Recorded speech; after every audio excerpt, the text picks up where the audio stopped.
Well, with me now in the studio is Jonathan Schanzer from the Foundation for Defence of Democracies. Jonathan, thank you very much for joining us.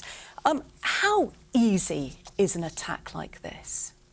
It's easy. It essentially requires one to rent a car.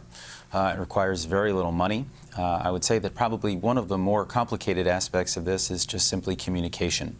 And with the advent of encrypted apps on your phone, which are downloadable for free, it is incredibly inexpensive and increasingly easy to evade authorities and to be able to communicate and plan.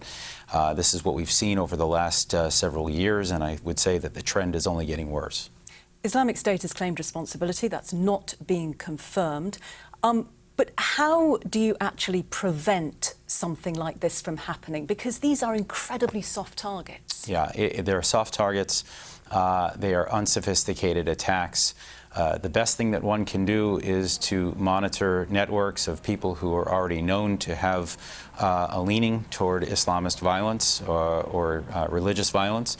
I think the problem right now that we're seeing is that there are thousands upon thousands of ISIS fighters. There are many more sympathizers that are part of an extended network of recruiters in Europe, in North America, and certainly across the Middle East. So it's getting to the point now where I think authorities are having a harder time keeping track of these targets and prioritizing them. In other words, in which cases are the lights blinking red, in which cases are they blinking yellow? We don't know yet whether these individuals that were involved in the attack today were high priority or not. It'll be interesting to find out. So, Jonathan, this is an awful question, but is what we're seeing in Barcelona right now becoming the new normal? I think it already is. I mean, I think we've seen it in Germany, we've seen it in England, we saw it in Charlotte the other day. And so I would say that this is increasingly a tactic that is being used. We certainly have seen it on the streets of Israel for quite some time. I think that various extremist groups and terrorist groups learn from one another. They see what works.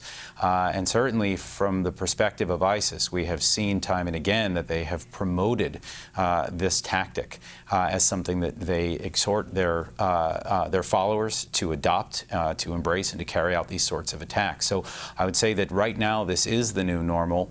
I think it does beg the question of how to preemptively try to wrap up some of these cells when you have an inkling that something like this might happen. How can you get in there before the violence takes place? But again, increasingly, this is a tough thing to track and to stop.